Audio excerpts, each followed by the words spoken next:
Imagina só um livro que não conta a história do que já passou, mas sim a do que ainda vai acontecer. Hoje a gente vai mergulhar no Bhavishya Purana, um texto antigo em sânscrito que faz exatamente essa promessa impressionante.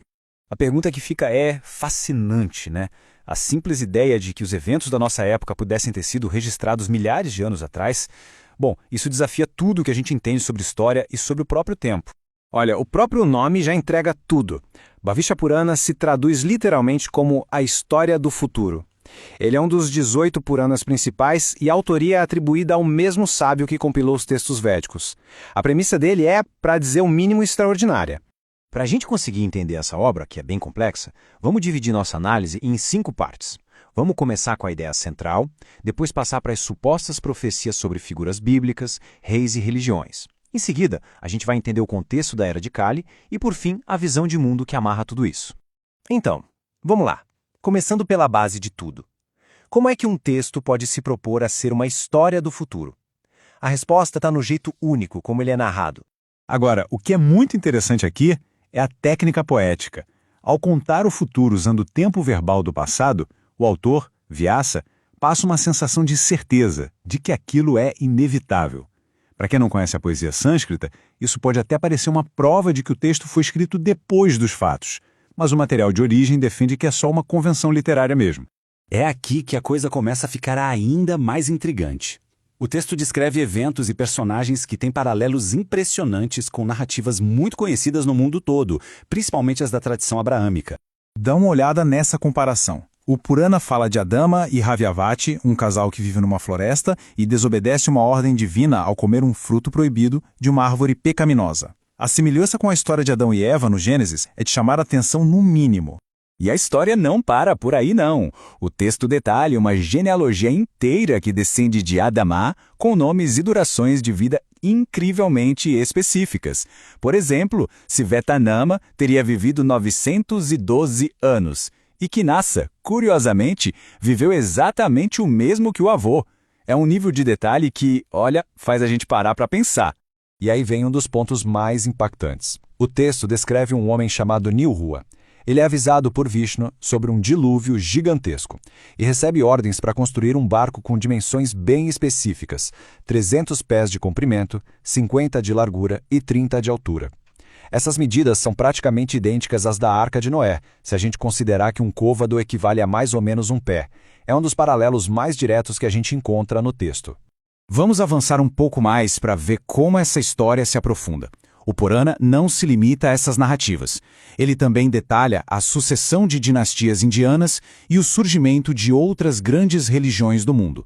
O texto mergulha de cabeça na história da Índia, apresentando uma lista longa de reis da dinastia Magadha e ainda especifica a duração do reinado de cada um. Temos Sisunaga com 100 anos, Kakavarma com 90 e por aí vai. Para os defensores do texto, essa precisão histórica é mais uma evidência do seu poder profético. O budismo também entra na história. O texto menciona Gautama e a sua linhagem, e descreve um período em que o budismo era dominante. O Purana chega a narrar um conflito enorme entre os povos arianos e os budistas, que, segundo o texto, termina com um juramento dos budistas de nunca mais invadir a terra ariana, a tal Arya Desa. E, incrivelmente, o Bhavishya Purana também menciona um mestre de uma doutrina estrangeira chamado Mahamada e afirma que os seus seguidores seriam conhecidos como muçulmã. Essa é mais uma das previsões históricas surpreendentes que o texto alega ter. Agora, para entender o porquê de todas essas profecias, a gente precisa dar um passo para trás e olhar para o contexto cosmológico do texto, a Era de Kali. Dentro da cosmologia védica, o tempo é cíclico. E a Kali Yuga é a era em que vivemos hoje, descrita como uma época de conflitos e declínio espiritual. É uma era onde se espera que línguas, culturas e religiões se corrompam.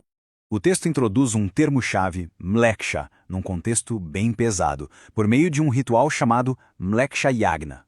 Mas o que essa palavra realmente significa dentro da lógica do próprio Purana? E aqui que a gente vê a complexidade do texto. Apesar daquele contexto anterior, o Purana define o Mleccha Dharma de uma forma bem positiva. Devoção a Deus, não violência, austeridade. Isso dá a entender que o termo Mleccha se refere mais a culturas e línguas estrangeiras do que a uma qualidade moral ruim em si. O Purana chega a oferecer uma teoria linguística para explicar a Era de Kali. Ele descreve como a língua original e pura, o sânscrito, vai se corrompendo conforme viaja para outras terras, se transformando nas línguas mlecha. O exemplo que eles dão é a palavra para água, panyam, que se torna pani. E agora, para a gente amarrar tudo isso, vamos ver como o próprio material de origem enxerga a precisão e o significado desse texto tão antigo. A defesa apresentada no material de origem é bem direta. O argumento é que a precisão do Purana, que para os céticos é a prova de que ele foi escrito depois, deveria ser vista, na verdade, como a prova do seu poder profético. Afinal, uma história do futuro não deveria ser precisa?